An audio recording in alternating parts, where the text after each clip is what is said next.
To remove system memory, first remove the side cover.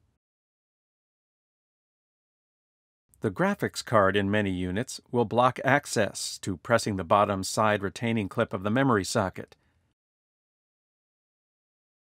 To remove memory modules, press down on the top of the retaining clip for the memory socket.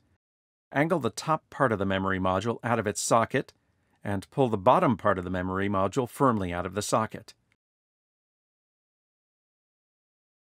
There is one notch on the bottom of every memory module, offset from the center, that fits over a tab in the motherboard memory socket. There are also notches cut into the side of each memory module that fit over tabs on the inside of the memory retention clip.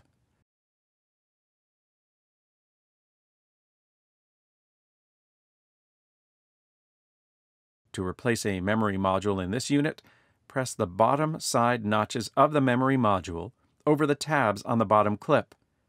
Press the top part of the memory module firmly into the socket until the top and bottom retaining clips snap into place at the sides of the module.